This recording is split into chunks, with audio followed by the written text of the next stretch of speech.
amazing. Thank you all for this opportunity to come out here. I've welled up about 6 times today just seeing how many people are excited about science, so this is fantastic. So yeah, my name's Erin Macdonald. I have a PhD in gravitational astrophysics, and I also work for the UN World Space Week as a global education manager. Woohoo! My passion is sharing space science with the public. I just think it's amazing how we continue to be excited about space science. I love working with kids because you can just connect with them instantly when you have space and dinosaurs. Like, they know more about it. They can tell you everything, but I think as we grow up, we don't lose that. And I love seeing people who get excited about seeing rocket launches, or when they meet an astronaut, or when you're watching clips from the space station, people's eyes just get bigger and we get more excited, and it's an amazing experience. So that little child inside of us never stops being excited by space. So this imagination keeps us exploring as we grow up, and we have to push the limits of our technology in order to leave this planet and carry beyond. So when I go out and do a lot of this work, I get asked a lot, why should we care about space?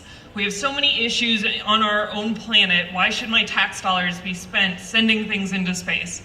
And it's a valid question, and I try to, couch it in different ways, whether it's being excited about people, or being excited about space, or just the idea that we are able to push the limits of our technology.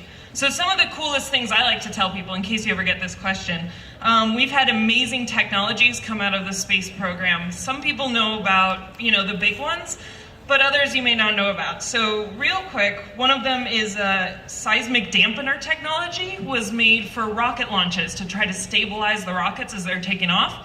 And they're now used ubiquitously with big buildings, bridges, and everything to try to protect from earthquakes. Another awesome invention is flexible aerogel, which is really cool if you've never seen it before. It was originally developed for insulation for space rockets, and now it's used for runners, climbers, and actually individuals who need help maintaining their blood temperature. They're able to use this flexible aerogel for them. And yeah, woo, seriously. My favorite example, and the one I always tell people, because I got my PhD in general relativity, which seems to have zero application to anything we do on this earth, is that actually we all have phones right now, and you probably can't connect because everyone has them, but the GPS in your phone actually uses general relativity to account for time dilation between the surface and the satellites. Awesome, right? Love it. So the struggles that we have in front of us to continue going on to Mars, to explore other planets, is immeasurable, but we'll make it. We're going to take each setback in stride, and we'll continue to get better. Our society will be the better for it, and every step beyond our planet brings us together here on Earth. Even now, we turn on NASA TV, and you get to see American astronauts working along Russian cosmonauts, each of them excited to experience the thrill of living and working in space, no matter what's going on back on Earth.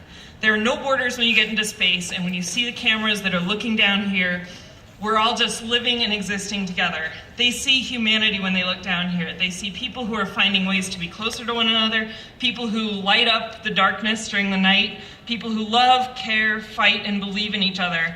A perfect example of this happened to me 2 days ago. I had to include this in here because I was watching the new module dock with the space station on NASA TV.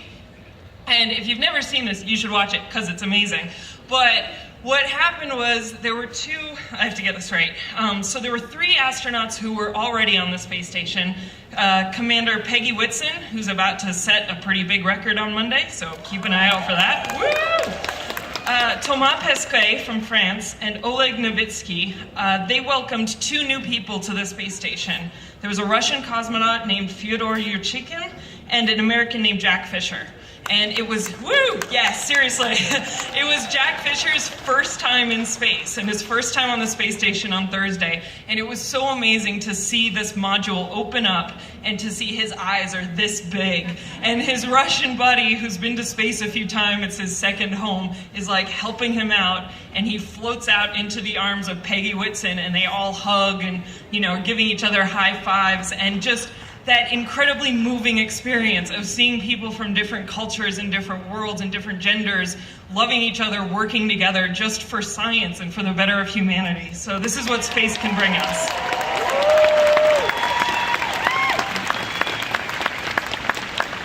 So it's not just the realities of space travel today, but the dreams of the future that can demonstrate the awesome power that space gives us. Just over 50 years ago, in 1966, Gene Roddenberry created a show that inspires and continues to inspire generations. We get to turn on the television and see a crew comprised of different races, cultures, and genders working together to explore a galaxy. There is something awe-inspiring about that. If you think about 50 years ago, that sort of setup with crew would be impossible with the different places they were coming from, but by putting these characters in the future, in space, all those borders were removed, and they could work together without question. Mae Jemison, who was the first African-American woman to travel in space, she credits her career at NASA to being a young girl and seeing a woman who looked like her on the bridge of the Enterprise. There were no astronauts who looked like her, so she didn't have that to identify with, but she could turn on the television and she knew that there would be people in space who looked like her in the future. This is also applicable to a little girl in the 90s who used to turn on the television and see a red-headed FBI agent on television who relied on data and facts, who wasn't afraid to don a lab coat, roll up her sleeves, and get to work. Representation matters. The more diversity we have in science, whether in reality or fiction, the more kids will see themselves in scientists and know that they can do whatever they want. So, in conclusion, I just want to thank each and every one of you for coming out today. As scientists, we are sometimes told to stick to science and stay out of politics. But when facts and data are solid, the humans behind the work can be flawed. We need to recognize that when we have people of all genders, all sexualities, all races, and all languages involved, the work gets better. Differing experiences and views brings innovative queries and solutions. So, as we move forward into the final frontier, from landing on Mars to exploring life in Enceladus, we need every single person at the table so that inner child in us that loves space can continue to imagine and explore. Live long and prosper. Science rules. Thanks, everyone.